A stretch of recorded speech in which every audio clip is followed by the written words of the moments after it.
This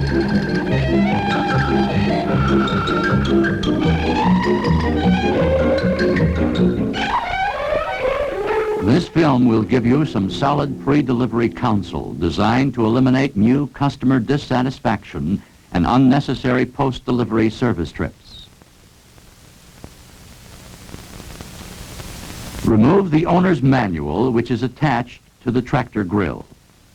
The value of this manual is wasted, much to the owner's disappointment, if inadequate pre-delivery service causes malfunction of his tractor. Pre-delivery service begins by removing the crate from the tractor. The tractor hood and seat backrest are packaged in a separate box, which should be removed from the crate and set aside until they're installed. Now, cut the bands holding the tractor to the pallet and, by hand, roll the tractor onto the floor. Using any good multipurpose grease, lubricate the 3 grease fittings: front right hand spindle, front left hand spindle, and rear right hand axle, and wipe off the excess grease. We suggest you check the tire pressure next.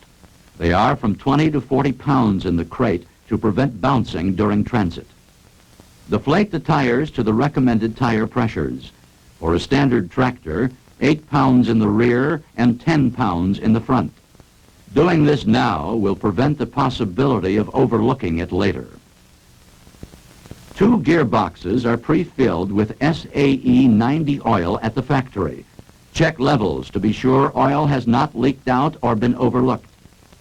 The center bevel gearbox has a capacity of 1 pint and is checked by removing the oil level plug on the back of the housing. The oil should be level with the fill plug.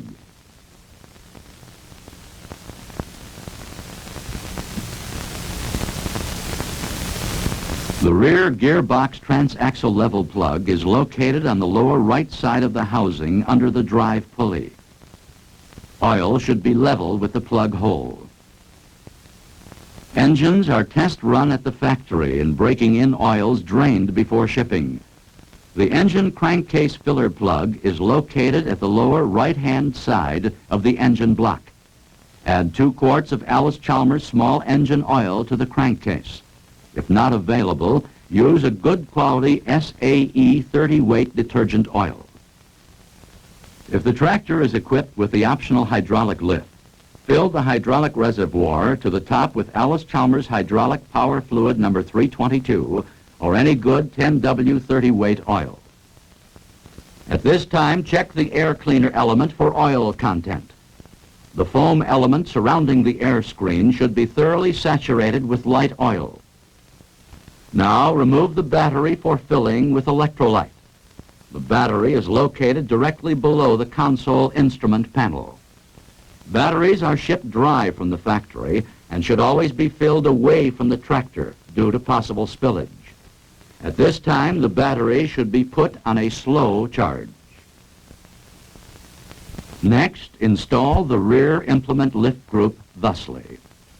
Remove the lock collars from the lift quadrant shaft.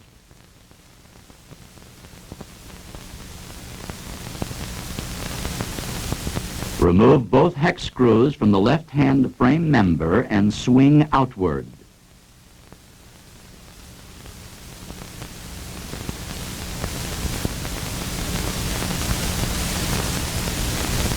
And insert the long end of the quadrant shaft into frame member and replace it to its original position.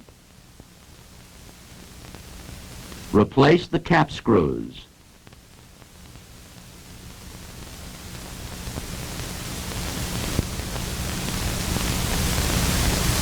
And connect the lift quadrant and insert a cotter key.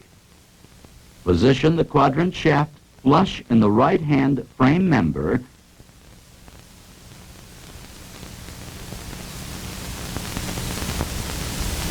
and lock the collars in place. The controlled traction differential is located behind the right-hand rear wheel. Its purpose is to transfer some power from one wheel to another under slippery conditions. Adjust the 2 cap screws in the wheel hub to 20 foot-pound torque. Under torque results in excessive wheel slippage, while over torque causes hard steering and lack of differential action. Be sure to check all set screws on the rear transmission drive pulley and on the PTO shaft and mechanism. Loose set screws can cause complete loss of power to the pulleys. Smaller parts for the steering wheel and the backrest installation are in the cloth bag that was attached to the plastic funnel. Attach the backrest to the seat frame with the 4 bolts provided. The steering wheel installation is the next step. Install the black collar on the shaft. Insert a half-moon key.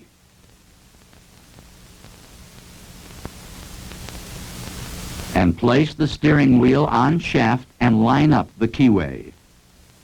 Gently drive the wheel onto the shaft with a hammer and block of wood. Do not force.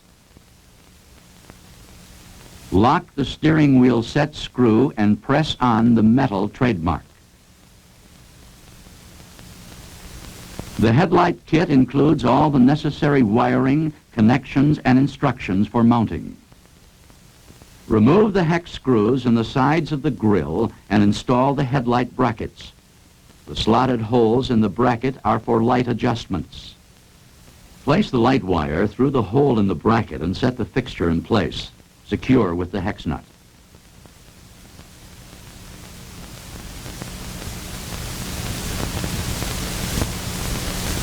Knock out the plug in the control panel and install the switch. Due to limited access, be sure your wires are connected to the switch before putting it in place. Follow wiring directions and attach the fuse holder to the connection marked battery on the voltage regulator. The battery should now be replaced in the tractor. Connect the cables, making sure they are positioned properly so that the cell caps may be removed for future checking of the electrolyte levels. Using the plastic funnel provided, fill the gas tank with clean, regular grade gasoline.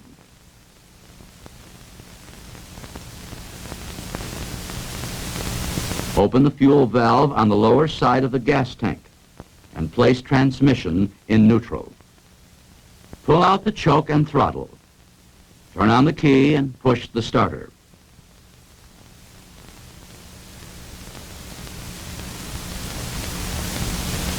Set the idle and high-speed adjustments.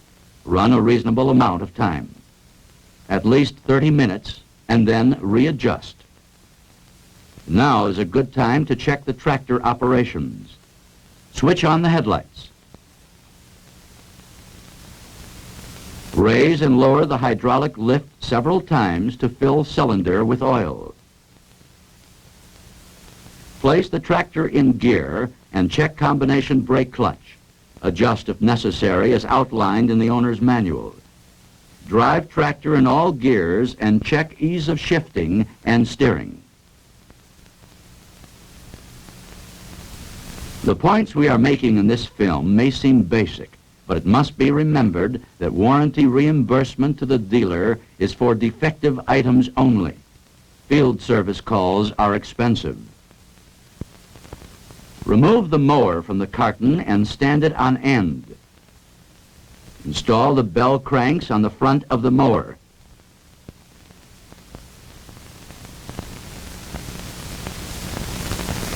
And adjust the turnbuckles to 1 1/2 inches. This is a preliminary adjustment. Final adjustments will have to be made after the mower is installed to assure that the front mower blade is 1/8 to 1/4 inch higher than the rear blades. Turn the steering wheel all the way to the left and slide the mower underneath the tractor. After the mower is in place and the bell cranks are secured to the turnbuckles, lift the mower with one hand, align with the holes in the axle, and insert the pins provided.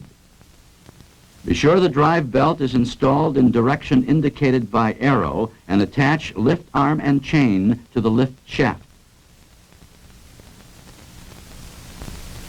Engage the mower drive belt tension lever by pulling it all the way to the rear. To adjust the power takeoff after mower installation, engage the PTO control handle. Insert a 3/4 inch piece of wood between the retainer and collar. Loosen collar and the spring tension will adjust the PTO automatically. Tighten and remove wood block. Once the PTO has been set, start the engine and give the mower an operational check in all positions and make any minor readjustments that are required. The tractor and mower are now complete. Deliver it with pride by giving it that showroom look with a good cleaning and waxing.